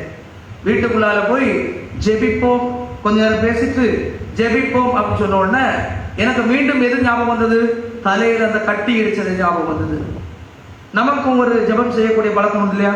இப்ப திருப்பலி விசுவாச பிரமாணம் சொன்ன உடனே எல்லாரும் இங்க வந்து என்ன செய்வோம்? ஒரு 5-6 மன்றாட்டு சொல்லுவோம். அந்த நேரம் எல்லாம் அப்பதான் சுவார் முறையும். நிறைய பேருக்கு அப்பதான் சுவார்பு முறையும் இருந்து எழும்புறது, உடனெல்லாம் முருகிடும், கொஞ்சம் இலக்கி விடுறது. 6 மன்றாட்டு பாடும்போது சொல்லும் போது பார்த்துக்கிட்டே இருப்போம். குருவானவர் 6 முடிஞ்சவன சொல்லுவார், இப்பொழுது நம் தனி தேவைகளுக்காக ஜெபிப்போம். எங்க இருக்கும்னு தெரியாது. பக்தி எங்க ஒளிச்சு கடந்து அவ்வளவு நேர்ந்த பக்தி. திருத்தந்தைக்காக, ஆயருக்காக, குருக்கள், அது எவனும் ஜெபிச்சுட்டு போட்டு தனிப்பட்ட தேவைக்காக பக்தி பொத்துக்கிட்டு வந்துடும். அந்த நேரம் மற்றவனுக்காக ஜெபிப்பதற்கு மனமே இல்லை. உன் ஜெபத்தை யார் கேட்பான்? பிறருக்காக ஜெபிக்காத உன் உள்ளத்தின் தேவையை கடவுள் ஒருபோதும் கண்ணோக்க மாட்டார். ஏனென்றால் எங்கே இருவர் மனமொத்து ஜெபித்தால் தான் அந்த வேண்டுதல் கேட்கப்படும். நீ உனக்காக மட்டுமே ஜெபிக்கிறாய், உனக்காக மட்டுமே ஜெபிக்கிறாய். அதே போலதான் அந்த வீட்டுல ஜெபம் பண்ணும்போது அவங்க நல்ல பக்தியா ஜெபிச்சாங்க. நான் தலையை தடவி ரத்தம் வருதான்னு பார்த்துட்டே இருந்தேன். ஏன்னா எனக்கெல்லாம் மண்டையில் அடிபட்டது. 2-3 வீடு தாண்டி ஒரு வீட்டுக்கு போனேன். அந்த அம்மா பார்த்து சிரிச்சேன். அந்த அம்மா என்ன பார்த்து சிரிக்கிறீங்க? இல்லம்மா, கடவுள் உங்களுக்கு தந்திருக்காரு ஆசீர்வாதங்களை பார்த்து ரொம்ப திகச்சு போயிருக்கேன். என்ன ஃபாதர் ஆசீர்வாதம்? நாங்களே ரொம்ப கஷ்டப்பட்டு வாழ்ந்துட்டு இருக்கோம். இல்லம்மா, வெளியே வாங்க, வீடை விட்டு வெளியே வாங்கன்னு கூப்பிட்டு வந்தேன். ஒரு சக்க மரம் இருந்துச்சு, பலா மரம். இந்த மரத்துல என்னெல்லாம் காய்ச்சிருக்கு பாருங்க. அந்த அம்மா சொன்னாங்க, சக்க காய்ச்சிருக்கு ஃபாதர், வேணும்னா ஒன்று வெட்டி தர கொண்டு போங்க, கண்ணு போடாதீங்க அப்படின்னு, அம்போர் போட்டாதீங்க, சக்கை வேண்டாம், உத்து பாருங்க என்னெல்லாம் காய்ச்சிருக்குன்னு தெரியும். பார்த்துட்டு சக்கை தான் காய்ச்சிருக்குன்னு திருப்பி சொன்னாங்க. இல்லம்மா, சக்கை காய்ச்சிருக்கு அதே மரத்துல சக்கையும் போட்டிருக்கு, ஒரு தொடப்ப கட்டும் காய்ச்சி கிடக்குது பாத்தீங்களா? ஒரே மரத்தில் 2 in 1. ஒரே மரத்துல எதை காய்ச்சிருக்கு? சக்கையும் காய்ச்சி கிடக்கு, தொடப்ப கட்டும் காய்ச்சி கிடக்கு. அந்த தொடப்ப கட்டு எதுக்கு பயன்படுத்தி இருக்குன்னு உங்களுக்கு தெரியும். நல்லா தேய்ச்சி ஒரு இவ்வளவு போல இருக்கும், இவ்வளவு நீளமாக இருந்தது. தொடச்சு கொஞ்சம் சைடு சுருங்கணும்னா அது எங்க போகும்? வீட்டுக்குள்ளால இருக்கக்கூடிய கக்கூசு போயிடும். எதுக்கு? துடைக்கிறதுக்கு. அதன் பிறகுதான் அது எங்க வரும்? மரத்துக்கு வரும். அந்த மரத்துல கட்டி போட்டிருக்கு. அந்த அம்மா கேட்டாங்க, ஃபாதர் உங்க கண்ணு அவிஞ்சா போச்சு ஃபாதர். என்னன்னா இவங்களுக்கும் பக்கத்து வீட்டுக்காரங்களுக்கும் சண்டை, அது எனக்கு தெரியாது. அங்க பார்த்தா ஒரு செவ்வழி மரம் உண்டு இல்லையா, தெரியாதுன்னா போகும்போது கிரவுண்டை பார்த்துட்டு போங்க, அது இளநி மரம் இருக்குது. அந்த மரத்துல ஒரு பழைய காதறந்த செருப்பு, ஒரு ஷூ, அப்புறம் ஒரு கரைச்சட்டியில சூரியன் படம் எல்லாம் கட்டி தொங்கப்பட்டிருக்கு. எனக்கு அப்பதான் தெரிஞ்சது, நான் கடற்கரையில் இருந்து, எனக்கு தெரியாது. இந்த ஒரு வருஷத்துக்கு ஒருக்கா செடி தருவாங்க, ஸ்கூல்ல இருந்து ஒரு செடி தருவாங்க. வீட்டுக்கிட்ட கொண்டு போனா 3 நாள் அழகா இருக்கும், 4வது நாள்ல இருந்து எல்லா இலையும் போய் அது வாடி போயிடும். ஏன்னா நிலத்தினுடைய தன்மை. எனக்கு அப்ப தெரியல இந்த மரம் வளர்க்கணும்னு சொன்னா பழைய தொடப்ப கட்டு, செருப்பு, இந்த கருச்சட்டியில படம் வரைஞ்செல்லாம் பக்கத்துல வைக்கணுங்கிறது எனக்கு தெரியல. தெரிஞ்சிருந்தா எனக்கு செடி நினைச்சிருக்கும், நல்லா வளர்ந்துருக்கும். முட்டாள்தனம் இல்லையா? புதிய வீடு கட்டி இருப்பார்கள். புதிய வீடு, ஒரு பெரிய வீடு கட்டுவாங்க. அதுக்கு முன்பாக என்ன செய்வாங்க? பச்சை இது கொண்டு மறைப்பாங்க. சரி, தூசு வெளியே வராம இருக்கிறது நல்ல காரியம். அதற்கு முன்பாக ஒரு ஒரு சொக்கம் பொம்மை. இந்த சொக்கம் பொம்மை உன்னுடைய பில்டிங்கை பாதுகாக்க முடியுமா? கம்போர் பற்றக்கூடாது. அவநம்பிக்கையினுடைய உச்சம், மூடத்தனம், முட்டாள்தனம். இப்படிப்பட்ட நிலை நம்ம வீடுகளில் இருக்கிறதான்னு பார்ப்போம். இது அந்த ஊருக்கு மட்டுமல்ல பொருந்தும், நமக்கும் பொருந்தும், என்னுடைய வாழ்வுக்கும் பொருந்தும். வீட்டுக்கு போய் சீனகார கட்டியெல்லாம் அங்கே தொங்குறது என்று சொன்னால் தயவு செய்து அறுத்து ஆம்பளைகிட்ட கொடுங்க. சேவ் பண்ணும்போது முகத்துல தடவனா அந்த ஒரு சில கீறல்கள் விழுறது நிச்சயம், அது காயமாக மாறாது. அதுக்குத்தான் அந்த பொருள். ஆனால் அதை கட்டி போட்டு அது என்ன பயன் தரும்? அது உன் வீட்டை பாதுகாக்கும் என்று சொன்னால் அப்ப ஆண்டவர் எதற்கு? இயேசுவை வீட்டின் தலைவர். சரி, தேவையற்ற பொருட்கள், மிளகா, அப்புறம் எது, எலுமிச்சம்பழம் எல்லாம் குத்தி போட்டிருப்போம். 2 லட்சம் ரூபாய் பைக் வாங்குவோம், அதுக்கு ஒரு 2 ரூபாய்க்குள்ள எலுமிச்சம்பழத்தை வாங்கி அதுக்கு மேலே ஏற்றினா ஆபத்தே வராதா? என்னடா இது மடத்தனமா இருக்கு. இந்த எலுமிச்சம்பழம் உன்னை பாதுகாக்குமா? மூடத்தனங்களில் இருந்து விடுதலை பெறுவதுதான் அரசருக்கு நாம் செலுத்துகின்ற மரியாதை. இதயம் என்ற சிம்மாசனத்திலிருந்து அழுக்குகளை நாம் அகற்றுகின்ற பொழுதுதான் இயேசு ஆண்டவர் உறைந்து வாழ்வதற்கான உத்தமமான இடமாய் அது அமையும். அப்படிப்பட்ட ஒரு வாழ்வு அனுபவம் நமக்கு கிடைக்க வேண்டும் என்று சொன்னால் இயேசு ஆண்டவர் அனைத்துலகின் அரசராக இருக்கிறது 2ஆம் பட்சம். முதலில் என்னுடைய அரசராக நான் அவரை ஏற்று என் வாழ்க்கையில் நம்பிக்கையின் அடிப்படையில் வாழ்வை நடத்துவதற்கு முயற்சி எடுக்க வேண்டும். நம்பிக்கை எப்படி வெளிப்படுத்த முடியும்? சிறிய சிறிய சிறிய சிறிய காரியங்களை வெளிப்படுத்தலாம். எங்க அப்பா கடல் தொழிலுக்கு போகக்கூடிய ஆளு. அந்த நேரத்துல இது இல்லை, இந்த மெஷின் போட்டெல்லாம் கிடையாது. எப்படிதான் போகணும்? மூங்கில் தொலைவைன்னு சொல்லுவாங்க, மூங்கில் வைத்து தொடுத்து தான் போகணும். 2 பக்கம் தொடுத்து போவாங்க. இன்றைக்கு இதெல்லாம் வந்து விட்டது, நாகரிகம் வளர்ந்து விட்டது. நேரே பைக்கில் ஏறுவாங்க, ஆர்பர்ல இறங்குவாங்க, ஆர்பர்ல வெள்ளம் நிற்கும், வெள்ளத்தை ஸ்டார்ட் பண்ண தண்ணியே உடம்புல படாது, பச்சை தண்ணியே படாது. ஏன் இன்றைக்கு ஆர்பர்ல சாவுகள் அதிகம்? ஆர்பர் சரியாக கட்டப்படவில்லை, ஒரு காரியம். ஆனால் இவனுக்கு நீச்சல் தெரியல. இன்றைக்கு நான் 3ஆம் கிளாஸ் படிக்கும் போது நீச்சல் பழகிறேன். 3ஆம் கிளாஸ் ஒழுங்கா பள்ளிக்கூடத்துக்கு போக மாட்டேன். முதல் பீரியட் அட்டெண்டன்ஸ் போட்டுட்டு ஓடிடுவேன். ஒரு மரத்துண்டை எடுத்து விளையாடி கொண்டிருப்பேன். ஒரு நாள் வந்து ஒரு பெரிய அலை வந்து மரத்துண்டை கொண்டு போட்டு ஜீவிக்கணும் இல்லையா, அப்பதான் நீச்சல் பழகுது. நீச்சல் என்பது இன்றைக்கு அதிகமான பேருக்கு தெரியல. தொழிலுக்கு போகின்ற பொழுது கடல் தண்ணீரை தொட்டு தந்தை மகன் தூயாவின் பேராலே கடவுளை என்னை காப்பாற்று, இதுதான் அவர்களுடைய ஜபம். இது அடையாளம். இது நான் பார்த்திருக்கிறேன் சின்ன பிள்ளையாக இருக்கின்ற பொழுது. ஏனென்றால் ஒரு நபராக அந்த மரத்தை நினைச்ச முடியாது, தள்ள முடியாது கடலில். எனவே பிள்ளைகளை அழைத்துக் கொண்டு போவார்கள். நாங்கள் தள்ளி உதவி செய்துவிட்டு நாங்கள் பள்ளிக்கூடத்துக்கு போவதற்கு போவோம். இது வாழ்வு அனுபவம்.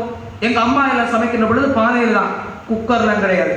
குக்கர்ல வந்தவரை இன்றைக்கு எல்லாம் நிக்கராக மாறி போயிருக்கிறது. எவருக்கும் பேண்ட் போடுறது பிடிக்காது, எல்லாம் நிக்கர். ஒரு போலீஸ் ஸ்டேஷனுக்கு உன்னை அழைத்தால் நிக்கரோடு போவாயா? போக முடியுமா?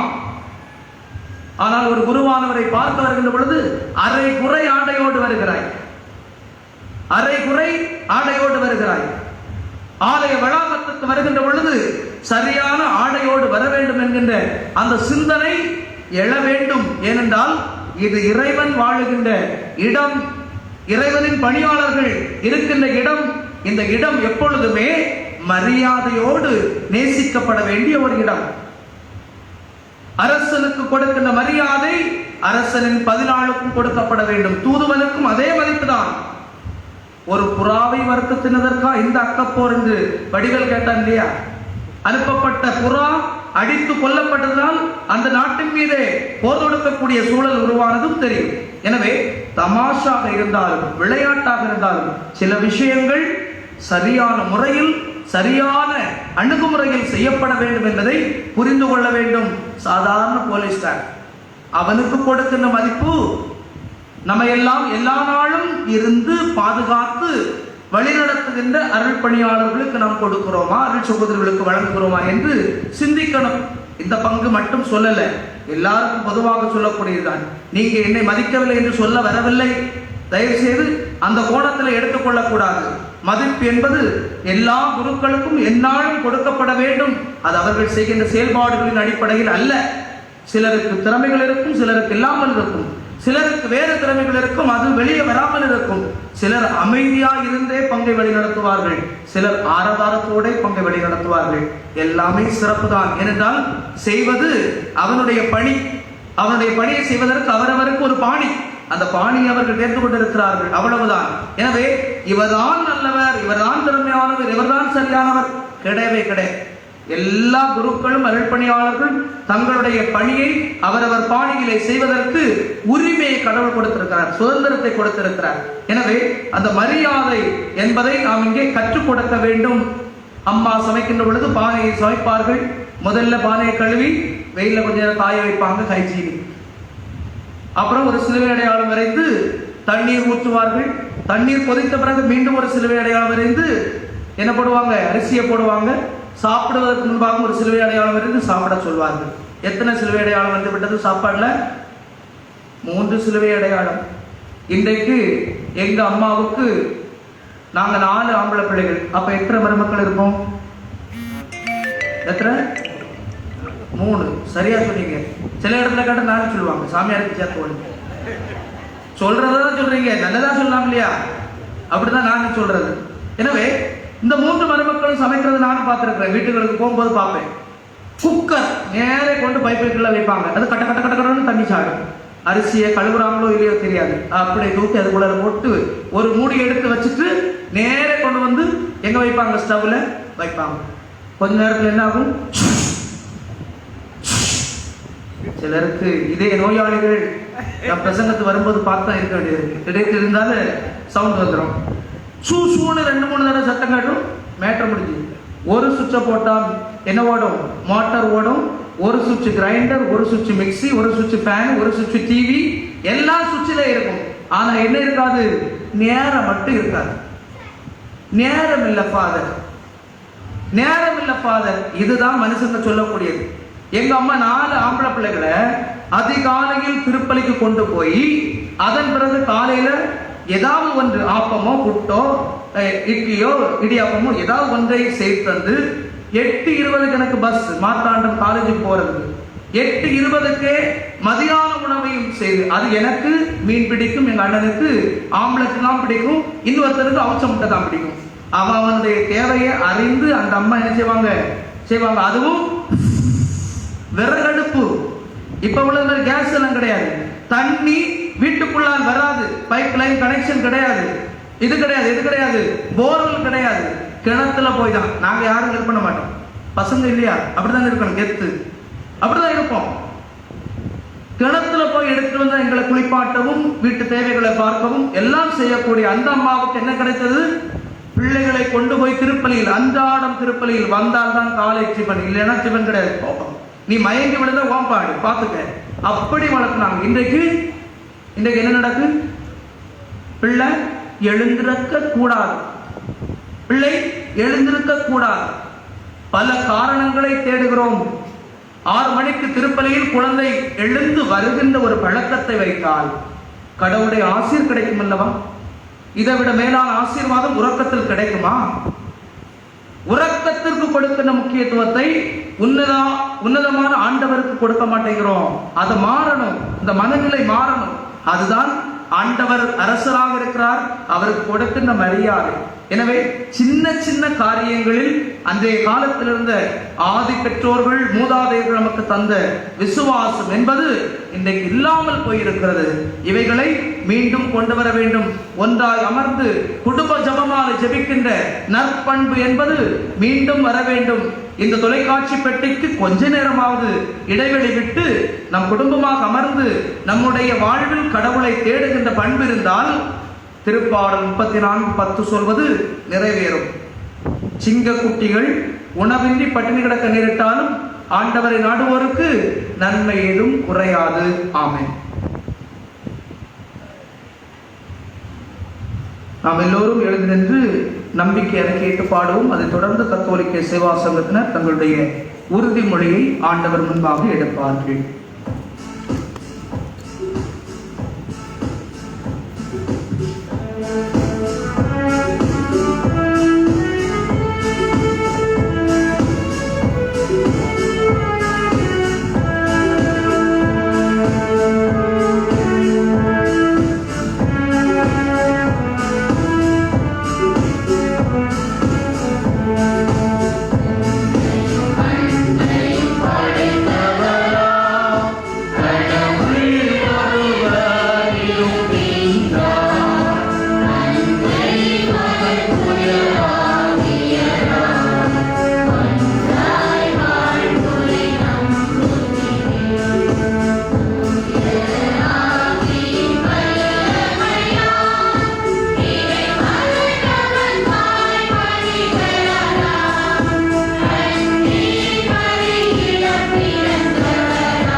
சேவையாளர்களின் உறுதிமொழிக்காக கத்தோலிக்க சேவா சங்கத்தினர் இடத்தில் முன்பாக ஒன்று கூடும்.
ஆண்டவராகிய இயேசுவே, ஆண்டவராகிய இயேசுவே, உமது பரிசுத்த பிரசன்னத்தில் உமது பரிசுத்த பிரசன்னத்தில் கத்தோலிக்க சேவா சங்க வீரர்களாகிய நாங்கள் கத்தோலிக்க சேவா சங்க வீரர்களாகிய நாங்கள் அனைத்தையும் உம்மில் புதுப்பிக்கவும் அனைத்தையும் உம்மில் புதுப்பிக்கவும் நற்செய்தியை அறிவித்து நற்செய்தியை அறிவித்து மக்களை புனிதப்படுத்தவும் மக்களை புனிதப்படுத்தவும் கிறிஸ்தவ மனச்சான்றை உருவாக்கவும் கிறிஸ்தவ மனச்சான்றை உருவாக்கவும் நற்செய்தியின் முற்கருத்தால் உலகை ஊடுருவவும் வாக்களிக்கிறோம். நற்செய்தியின் உட்கருத்தால் உலகை ஊடுருவவும் வாக்களிக்கிறோம்.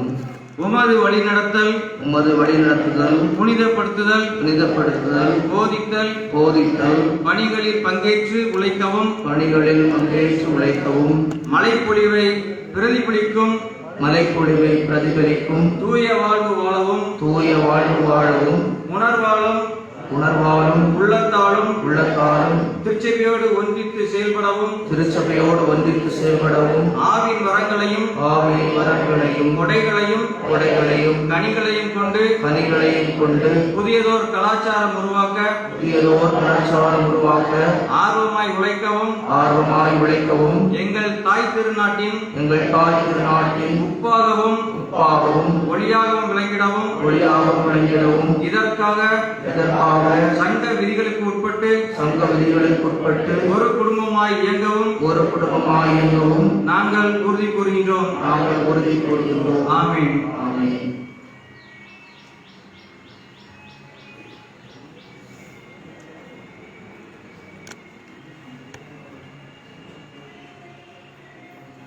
இப்பொழுது விசுவாசிகள் நின்றாட்டு கடந்து செல்வோம். உத்தரியம் வந்து உங்களுக்கு திவ்ய நற்கருணைக்கு பிறகு போடப்படும்.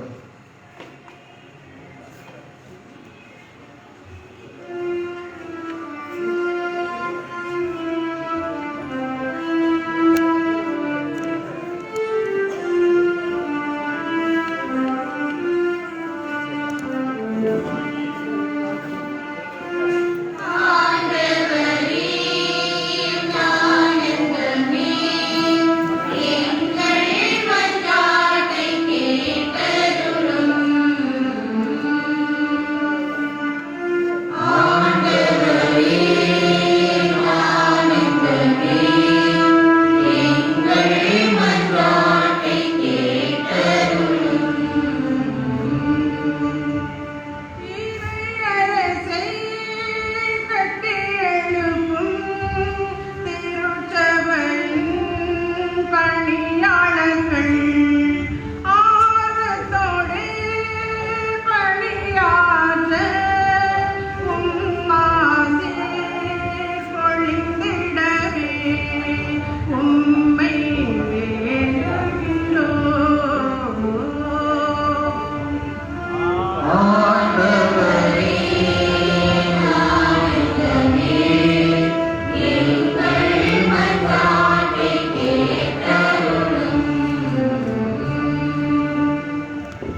இவர்களுக்காக மௌனமாக ஜெபிப்போம்.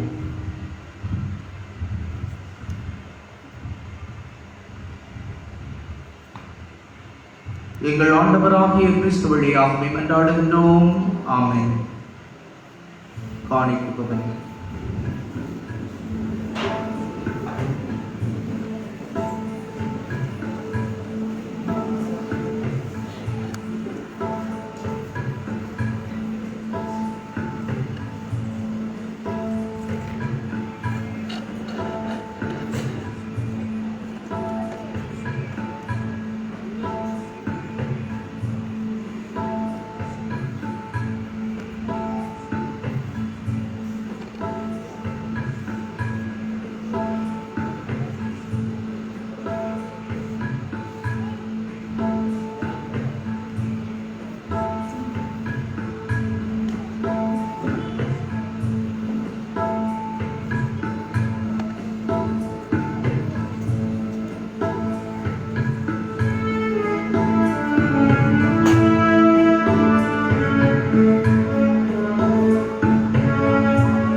அன்புமிக்க சகோதர சகோதரிகளே, அன்பு குழந்தைகளே, என்னுடையதும் உங்களுடையதுமான இப்பலி எல்லாம் வல்ல தந்தையாக இறைவனுக்கு ஏற்றதாகும்படி மன்றாடுங்கள்.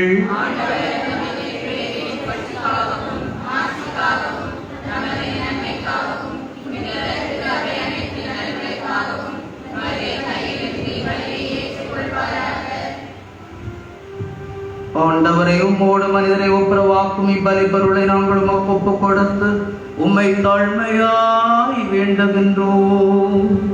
ஒற்றுமை, அமைதி ஆகிய கொடைகளை மக்களினத்தார் அனைவருக்கும் உமது திருமகனே கொடுத்தருள்வாராக. என்றென்று வாழ்ந்து ஆட்சி செய்கின்ற அவர் வழியாக உம்மை மன்றாடுகின்றோம்.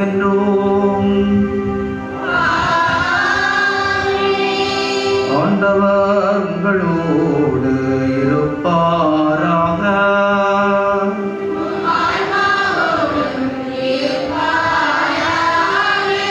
இதயங்களை மேலே எழுப்புங்கள்.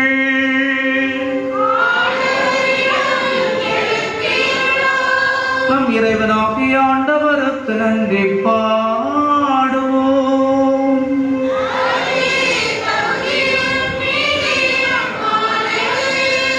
ஆண்டவரே, தூயவரான தந்தையே,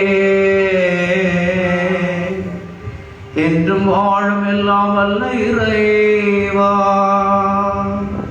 எந்நாளும் எவ்விடத்திலும் நாங்கள் உமக்கு நன்றி செலுத்துவது மெய்யாகவே தகுதியும் நீதியுமாகும்.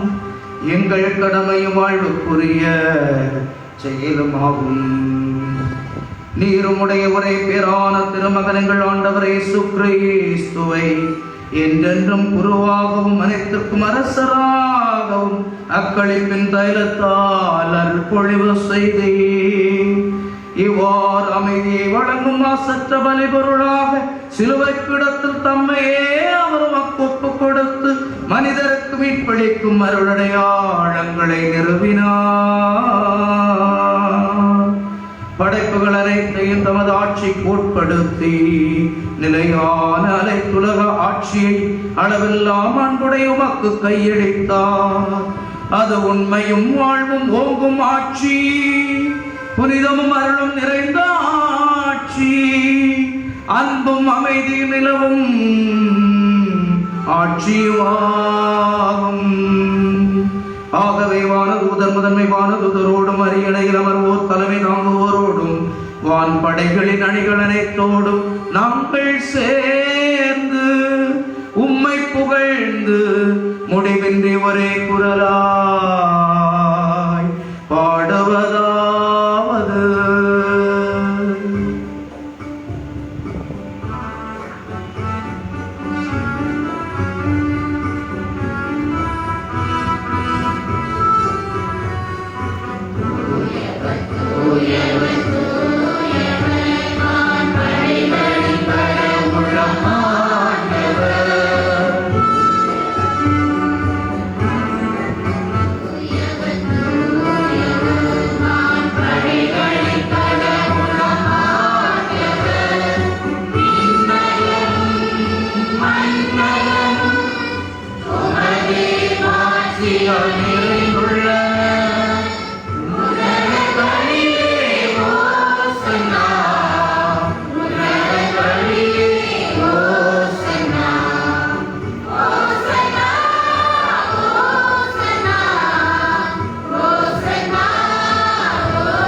ஆண்டவரே, நிர்மையாகவே தூயவர், உடைய படைப்புகள் எல்லாம் புகழ்வது தகுமே. ஏனெனில் உடைய திருமகனாகிய எங்கள் ஆண்டவர் இயேசு கிறிஸ்து வழியாக தூய் ஆவியாரின் செயலாற்றலால் அனைத்தையும் உய்வித்து தூய்மைப்படுத்துகின்றீர். கதிரவன் தோன்றி மறையும் வரை உமது பெயருக்கு தூய காணிக்கை ஒப்புக் கொடுக்குமாறு உமக்கன மக்களை இடையராது ஒன்று சேர்த்து வருகின்றீர். எனவே ஆண்டவரை உமக்கு அர்ப்பணிக்க நாங்கள் கொண்டு வந்துள்ள காணிக்கைகளை அதே ஆவியால் தூய்மைப்படுத்த உம்மை தாழ்மையுடன் மன்றாடுகின்றோம். இவ்வாறு உம் திருமகனாகி எங்கள் ஆண்டவர் இயேசு கிறிஸ்துவின் உடலாகவும் இரத்தமாகவும் எங்களுக்கு மாறுவனவாக அவர் படித்தவாறே இம்மறை நிகழ்வை கொண்டாடுகின்றோம். ஏனெனில் அவர் காட்டிக் கொடுக்கப்பட்ட இரவில் அப்பத்தை எடுத்து நோக்கி தம் கண்களை உயர்த்தி, எல்லாம் வல்ல உண்மையுள்ள கடவுளே,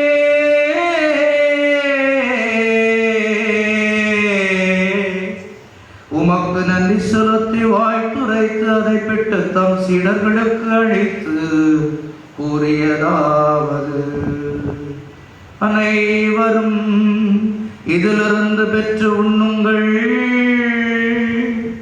ஏனெனில் இது உங்களுக்காக கையளிக்கப்படும் என் உடல்.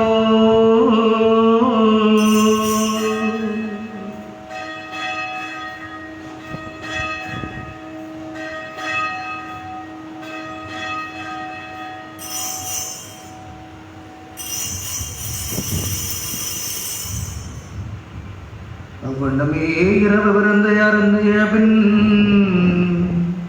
கிண்ணத்தையும் எடுத்து மீண்டும் நோக்கி தம் கண்களை உயர்த்தி, எல்லாம் வல்ல உண்மையுள்ள கடவுளே,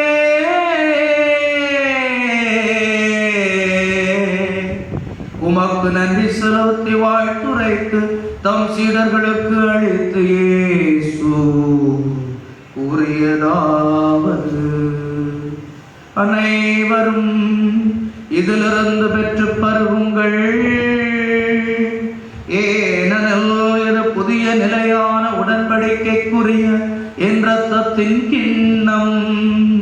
இது பாவ மன்னிப்புக்கென்று உங்களுக்காகவும் பலருக்காகவும் சிந்தப்படும். இதை என் நினைவாக செய்யுங்கள்.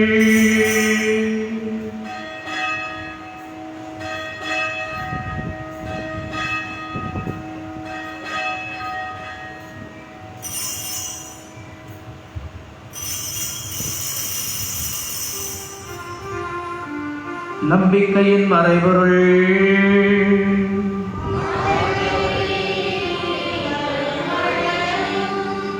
உமது இறப்பினை அறிக்கையிடுகின்றோம், உமது உயிர்ப்பினையும் எடுத்துரைக்கின்றோம். ஆகவே ஆண்டவரே, நாங்கள் கிறிஸ்துவின் இறப்பினையும் உயிர்ப்பினையும் நினைவு கூர்ந்து வாழ்கிறோம். அதை மீட்பளிக்கின்ற ஒப்புக் கொடுக்கின்றோம். உம் திருமண கூலியபரிய தகுந்தவளை நீங்கள் ஏற்றுக்கொண்டிருந்தவை உமக்கு நன்றி செலுத்துகின்றோம்.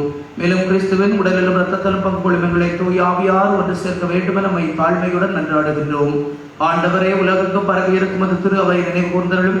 எங்கள் திருத்தந்தை பிரான்சிஸ் நசரேயன் எல்லா திருநிலையினர் ஆகிய அனைவரோடும் உமது திரு அவை அன்பில் நிறைவேறச் செய்தருளும்.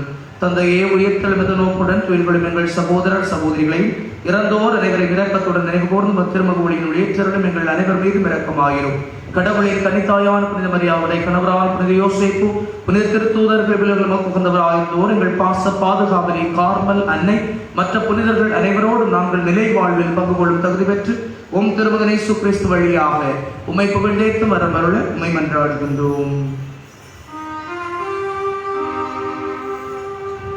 இவர் வழியாக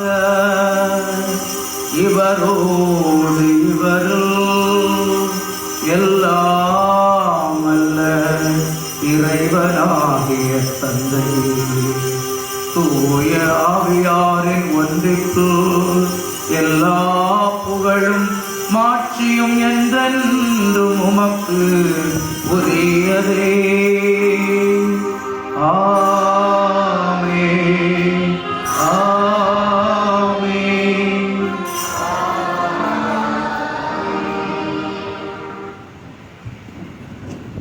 மீட்பரின் கட்டளையால் கற்பிக்கப்பட்ட இறைவடிப்பினையால் பயிற்சி பெற்று நாம் இணைந்து மன்றாடுவோம்.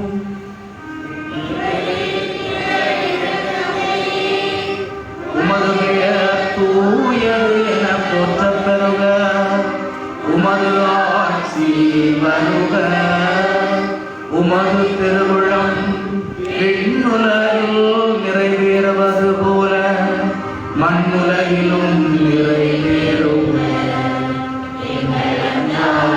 உணவை இன்று எங்களுக்கு தாரும். எங்களுக்கு எதிராக குற்றம் செய்வோரை நாங்கள் மன்னிப்பது போல எங்கள் குற்றங்களை மன்னியும்.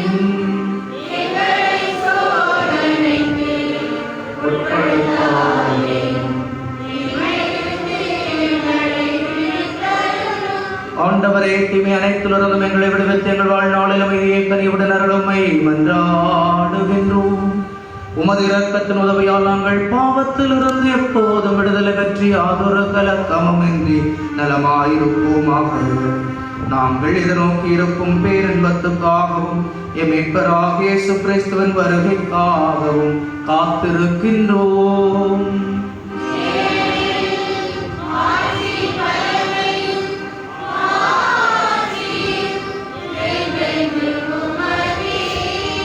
ஆண்டவரே இயேசு கிறிஸ்துவே, அமைதியை உங்களுக்கு விட்டுச் சொல்கிறேன், என் அமைதியையே உங்களுக்கு அளிக்கிறேன் எனும் திருத்தூதர்களுக்கு மொழிகிறேன்.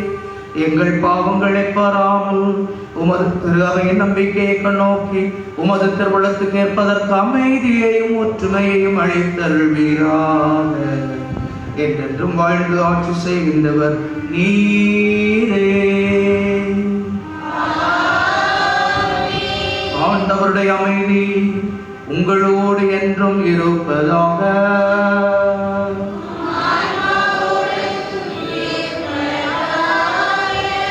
ஒருவருக்கொருவர் அமைதியை பகிர்ந்து கொள்வோம். சமாதானம்.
இதோ இறைவனின் சுமை.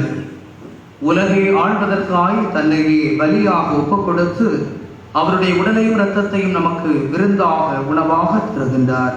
இந்த செம்மறியின் விருந்துக்கு அழைத்து பெற்றோர் பேறு பெற்றோர். ஆனால் ஒரு வார்த்தை மட்டும் சொல்கிறேன், இந்த ஆன்மா கிறிஸ்துவின் திருவுடல் திறத்து நம்மை காத்து முடிவில்லா வாழ்வளிப்பதாக. ஆமென்.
பார்ந்தோடு இப்பொழுது நன்றி பாடல் பாடப்படும் அந்த வேளையிலே கத்தோலிக்க சிவாசமத்தினருக்கு உத்தரையும் அணிந்து உங்களுடைய உறுதிமொழியின் அடிப்படையில் வாழ்வதற்கான ஆசிரியர் வழங்கப்படும்.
இருபத்தி 22/11/2020 கிறிஸ்தரசர் பெருவிழா அறிவிப்புகள். இன்றைய வழிபாட்டை கத்தோலிக்க சேவா சங்கத்தோடு இணைந்து சிறப்பித்த பாடகர் குழுவினருக்கும் சிறப்பு பாராட்டுகளையும் நன்றியை பதிவு செய்கின்றேன். வழிபாடு அர்த்தமுள்ள விதத்தில் ஒழுங்கமைக்கப்பட்டிருக்கிறது. எனவே உங்களுக்கு பாராட்டுக்களை பதிவு செய்கின்றேன். வருகிற ஞாயிறு சிறுவழி இயக்கம் மற்றும் பாலர் சபையினர் வழிபாட்டை சிறப்பிப்பார்கள். அவர்களுக்கான கூட்டம் இன்று 10 மணிக்கு நடைபெறும். எனவே குழந்தைகள் யாவரும் கூட்டத்தில் கலந்து கொள்ளுமாறு கேட்டுக் கொள்ளப்படுகிறீர்கள். குழந்தைகளுக்கான பாடகர் பயிற்சி வகுப்பு காலை 10:45 மணிக்கு நடைபெறும். முதல் பிரிவு காலை பாட கீபோர்டு வகுப்பானது காலை 11:30 மணிக்கு நடைபெறும். இரண்டாம் பிரிவு கீபோர்டு வகுப்பானது மதியம் 2 மணிக்கு நடைபெறும்.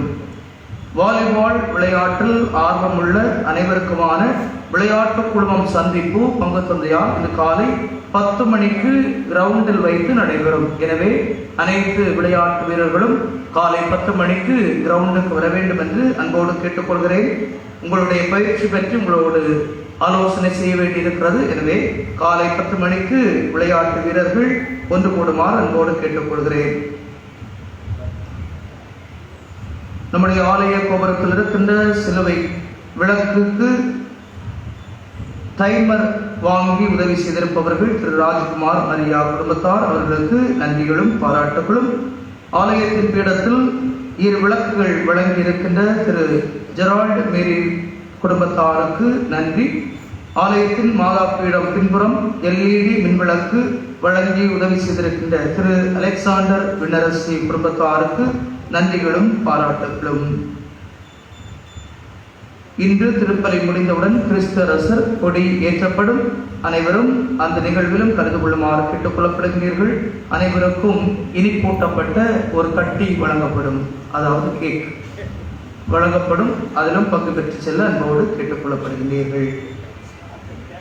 ஏழைகளுக்கான உதவிகள் இதை தொடர்ந்து வழங்கப்பட இருக்கிறது. எனவே இந்த சிறப்பு சேவைகளுக்கு சிறப்பு பாராட்டை பதிவு செய்கிறேன். இன்று ஒரு நாளோடு மட்டும் நில்லாது திட்டமிட்டு ஏழைகளுக்கான பணிகளை நாம் செய்ய வேண்டும். செய்ய வேண்டிய தருணங்கள் எழுகின்ற பொழுது முனைந்து நின்று செயலாற்ற வேண்டும் என்றும், தொடர்ந்து முறையாக கூட்டங்களை நடத்த வேண்டும் என்றும் பெண்களுக்கு சிறப்பாக சொல்லிக் கொள்கிறேன். நடத்த வேண்டும் என்று உங்களை அன்போடு கேட்டுக்கொள்கிறேன்.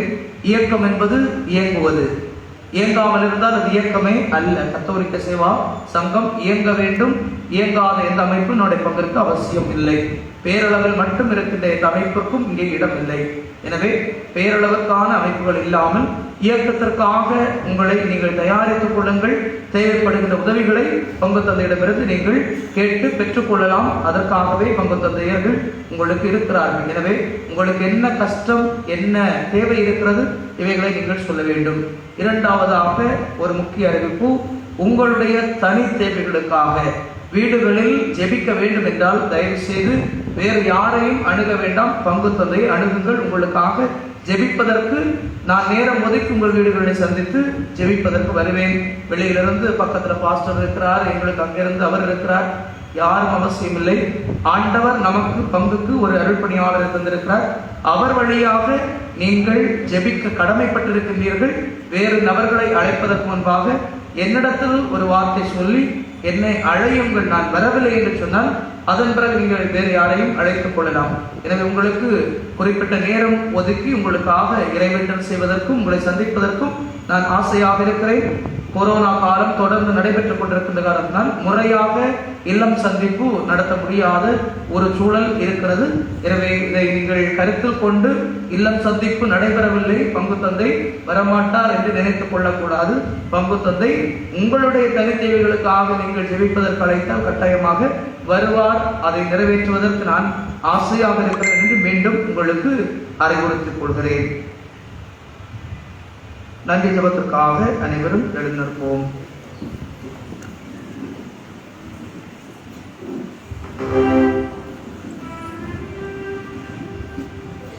நன்றி கூறி மன்றாடுவோமாக. ஆண்டவரே, சாகா வரம் தரும் உணவை உட்கொண்ட நாங்கள் உம்மை தாழ்மையாய் வேண்டுகின்றோம். அனைத்துக்கும் அரசராம் கிறிஸ்துவின் கட்டளைகளுக்கு கீழ்ப்படிவதில் பெருமை கொள்ளும் நாங்கள் அவருடைய விண்ணக ஆட்சியில் அவரோடு என்றும் வாழ ஆற்றல் பெறுவோமாக. என்றென்றும் வாழ்ந்து ஆட்சி செய்கின்ற அவர் வழியாக உம்மை மன்றாடுகின்றோம். ஆண்டவர் உங்களோடு இருப்பாராக.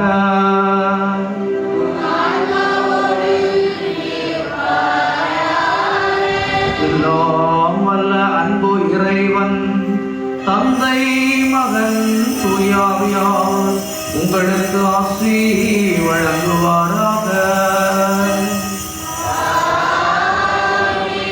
சென்று வாழுங்கள், கடவுள் உங்களோடு.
கொடியேற்றம்.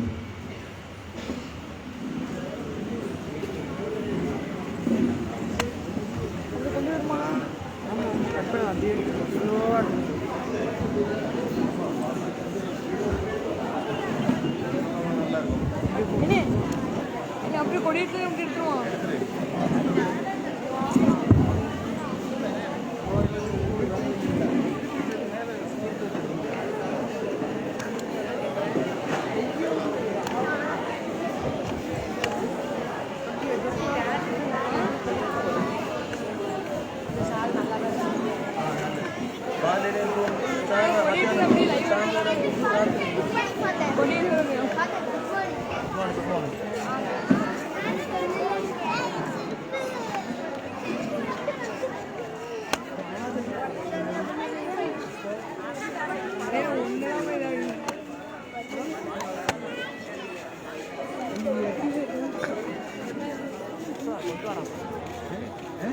லைவ் போயிட்டுருக்கலாம்.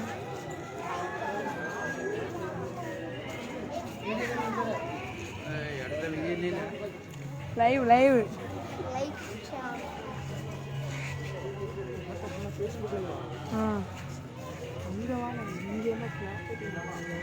அப்போ 5 எப்பயுமா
எல்லாருக்கும் வாழ்த்துக்கள். ஓகே